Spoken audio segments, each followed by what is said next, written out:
Salutations abonnés et visiteurs. Nous vous informons que cette vidéo est re-uploadée. Nous remercions nos abonnés pour leur révisionnage. À tous ceux qui découvrent notre chaîne, bonne vidéo.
Oh mon dieu, en plus je mets une plante pour faire tout ça.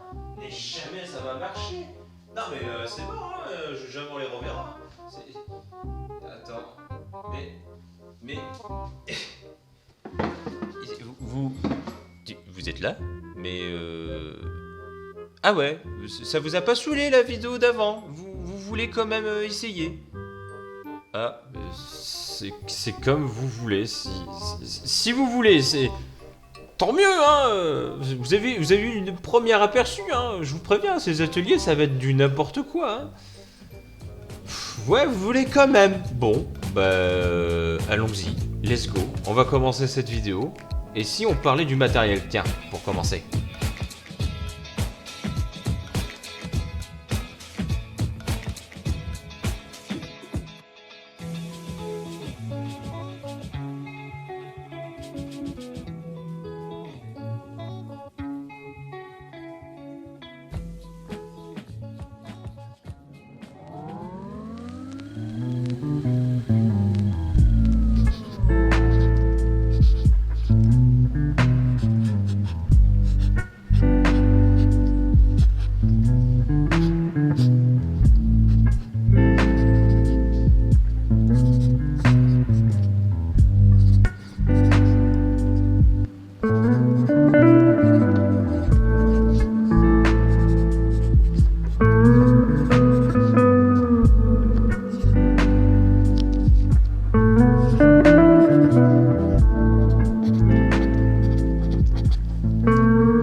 Le matériel.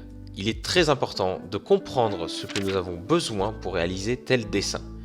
Vous savez, si vous utilisez du matériel à laquelle vous ne savez pas trop comment l'utiliser et en plus, si ce n'est pas adapté à ce que vous voulez faire, il est normal que des fois le résultat ne va pas vous convenir. Des fois, des gens me disent « Oh, je sais pas dessiner », mais en fait, c'est tout simplement que déjà, il te manque du matos, soit tu ne sais pas correctement t'en servir.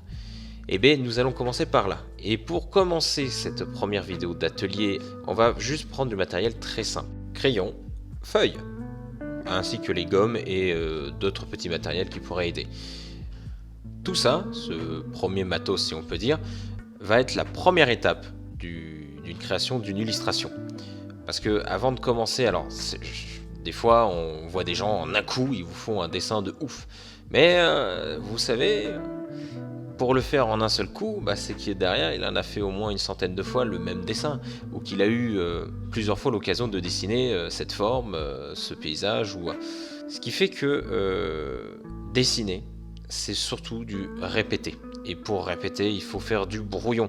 Rien que pour comprendre comment faire une main, la bouche, ou les feuilles d'un arbre.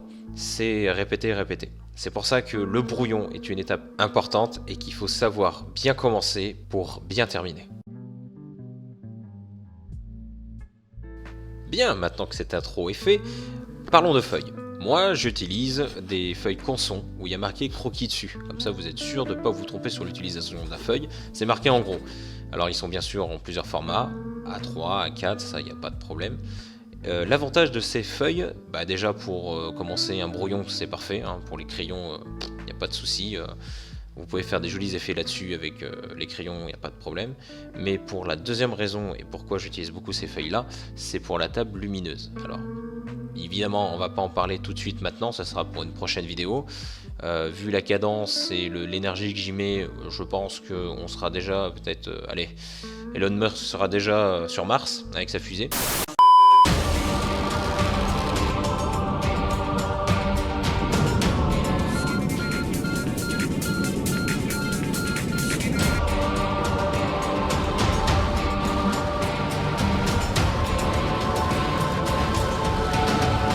Pourquoi ça bip?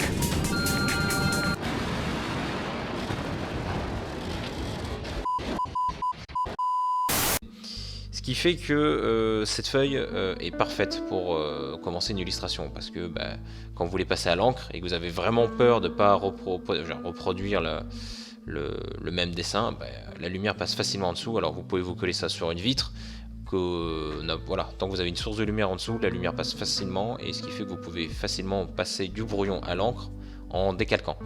Et je rappelle que décalquer, ce n'est pas tricher. Parce que je suis désolé, excusez-moi, instant polémique. Je suis désolé quand j'entends des gens qui se moquent, tu décalques, tu triches. Bah, c'est pas de la triche. Je vous rappelle que dessiner de base, c'est de recopier la même forme pour que ça ancre dans votre tête. Alors, si personne décalque, bah, c'est très bien. Au contraire, le geste qui va enregistrer va être encore plus facile. Parce que bah, quand vous êtes sur une feuille blanche au pif, ce que nous allons vite remarquer ensemble, bah, on va vite se perdre.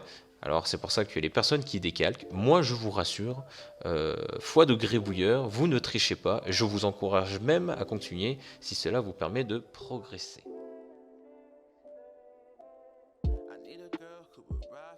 Alors, je trouve qu'on va pouvoir faire une transition plutôt sympa. Le savez-vous?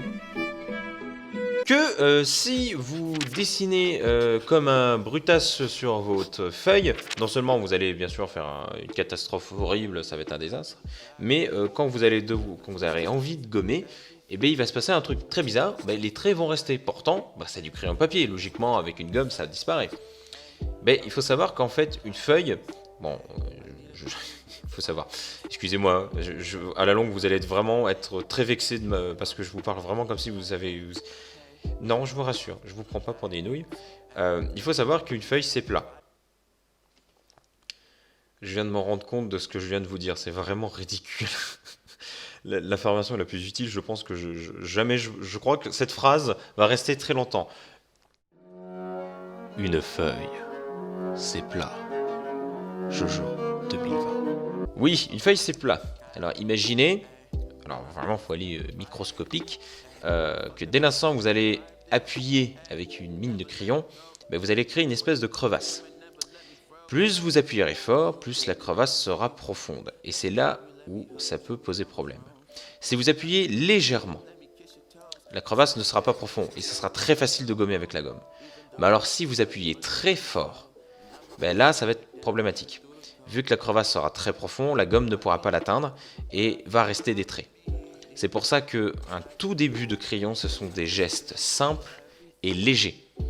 Et quand on est un peu plus sûr des formes que nous voulons utiliser, nous commençons à appuyer un peu plus fort et jusqu'à ce que, quand on est sûr et certain de son résultat, là on fait bien les contours en appuyant très fort pour vraiment sauvegarder les traits que nous voulons. Comme ça, quand vous allez gommer, les traits que vous voulez garder resteront et le dessin restera d'une certaine façon propre. Et en parlant de propreté, je trouve qu'on va faire une bonne transition pour vous parler de gomme. Alors la gomme, je vous rassure, on va très vite en parler, même si c'est un outil qui est beaucoup plus important que vous pourrez l'imaginer, mais je vous rassure, je vais pas vous faire le coup de la feuille, hein, d'accord? Ce serait assez marrant. La gomme, c'est rectangle. Jojo 2020. La gomme. Alors, bien sûr, tout le monde connaît cette fameuse gomme hein, pour effacer toutes nos bêtises et nos erreurs de stratégie sur les dessins. Il faut savoir que quand même on peut dessiner avec une gomme. Par exemple, si vous faites de l'ombrage, ça peut éclaircir ou vraiment faire quelque chose de net. Et il y a plusieurs types de formes de gomme, évidemment en forme de stylo. Ils sont très bien. Ça aide vraiment pour faire des... vraiment si vous faites du portrait ou vraiment du dessin au crayon, ça peut vraiment vous apporter des effets d'éclaircissement, des jeux de lumière et tout ça. Et grâce à cette gomme, vous allez pouvoir effacer, mais on peut aussi dessiner avec. Et il y a une deuxième gomme que je pense moins connue, mais qui est tout autant plus important d'avoir avec soi, et on en aura besoin aussi comme matériel, c'est la gomme mie-de-pain.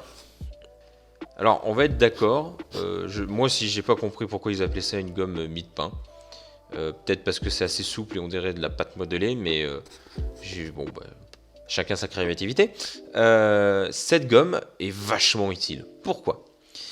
Imaginez, vous avez fait un beau dessin, vous avez fait les traits qui vous suffisent, mais il y a quand même des traces de coups de crayon, genre surtout des saletés. Et malheureusement, si vous prenez votre gomme normale, ça va vraiment, non seulement oui, nettoyer la feuille, mais ça va aussi surtout effacer les traits. Grâce à cette gomme mie-de-pain, vous allez pouvoir effacer toute la saleté sans effacer les traits. Cette gomme est très utile pour estomper. Imaginez, vous avez un endroit dans votre dessin qui est trop sombre. Grâce à cette gomme, vous allez pouvoir effacer sans prendre le risque de trop effacer vos traits ou même trop d'un coup éclaircir. En fait, c'est le truc qui permet de vraiment doser très minutieusement le niveau d'ombrage que vous voulez faire. Et croyez-moi, cette gomme est très utile dans la vie de tous les jours pour tout gribouilleur qui se respecte. Bon, maintenant que les feuilles c'est fait, on va parler de crayons. Les crayons à papier. Alors il faut savoir que, j'imagine que vous les avez tous remarqués, mais il y a des indications marquées dessus. Ces indications sont là pour vous informer en gros de la dureté de la mine, mais aussi si elle est sec ou grasse. Alors, les crayons les plus communs, les HB, c'est tout simplement le juste milieu, c'est-à-dire ni trop gras, ni trop sec, ni trop dur, ni trop mou. Les HB, ce sont les crayons les plus utilisés. Et on va beaucoup en utiliser aussi, parce que c'est parfait, on peut vraiment être polyvalent avec ça. Mais parfois, si vous avez l'intention de faire des dessins très détaillés ou vraiment faire une illustration basée sur le crayon, c'est pour ça que nous allons découvrir les autres types de crayons, parce que c'est une astuce qui est plutôt sympa à savoir, parce que grâce à ça, on peut faire des effets, des textures, même si vous ne faites pas un dessin uniquement sur du crayon, parce que ça peut se poser sur bien sûr des crayons de couleur, mais aussi sur des feutres à alcool par exemple, ça marche très bien aussi, ça aussi. Alors, on va partir sur les plus gras. Les plus gras, ce sont les B. Alors, partons du milieu, le HB. Après, il y a B1, B2, B3, B4, B5, B6 et ça peut aller jusqu'à 9. Personnellement, et après, c'est un truc que je retrouve avec d'autres personnes qui font des illustrations, je pense que vous n'aurez pas besoin d'avoir des B9, même si ça peut être quand même très intéressant d'essayer un jour. Voilà, moi par exemple, je vais de 1 à 6 et encore, franchement, des fois je fais du HB et après je passe au 6, voire 5, 4, mais le 1, le 2, le 3... je l'utilise très rarement, vraiment si je veux faire du détail quoi. Bien, évidemment, si nous avons parlé des crayons à papier les plus gras, si nous partons sur les H, nous allons parler des plus secs. C'est dans la même logique. H1, H2, H3, H4, voilà, bien sûr, jusqu'à 9. Alors là, c'est encore moins utile de prendre le 9. Mais vraiment, ça sert presque à rien parce que, pour l'avoir essayé, c'est très dur et ça marque très peu. Ça peut être intéressant de l'utiliser, mais voilà. Personnellement, j'ai vraiment pas trouvé l'utilité, moi personnellement. Je suis pas non plus un mec très talentueux, mais bon, voilà. C'est pareil pour le gras, le sec, aller au plus extrême, c'est pas très utile. Mais bon, après ce petit détail, les crayons H peuvent être très utiles pour commencer un dessin sans faire trop de traces. Évidemment, les crayons gras, Si vous ne prenez pas beaucoup de précautions, vous allez énormément salir votre dessin. Et en parlant de salir, alors pas sur cette vidéo-là, mais pour la prochaine, je vous parlerai d'un petit outil, d'un gant, qui permet de pas trop salir vos dessins si vous avez la tendance à avoir des doigts transpirants et très maladroits, comme les miens. Mais voilà, il y a un petit truc que je pourrais vous dire, comment obtenir des gants gratuitement. Bon bref, un secret entre gribouilleurs que je vous passerai pour la prochaine. Comme ça vous fait une raison de plus d'aller la regarder. Eh bien, je pense que nous allons nous arrêter ici. Je vois que nous arrivons à la fin de cette vidéo. J'essaye quand même de vous faire des vidéos pas trop longues non plus. Bon, malheureusement, on n'a toujours pas donné des coups de crayon, mais ça va venir, je le promets. Hein. Oh, vous allez me détester à la longue. Mais les amis, voilà, nous avons pu parler de matériel. J'espère que ça va vous permettre de savoir quoi choisir et d'être enfin prêt et équipé pour entamer la prochaine vidéo qui va être sur les points de repère et bien sûr toutes les petites astuces qui vont avec pour commencer un dessin simplement, pour pas se perdre et pas se mélanger les pinceaux aussi. Parce que si vous faites des dessins à détail, il est important de savoir quelle forme, où ça et comment.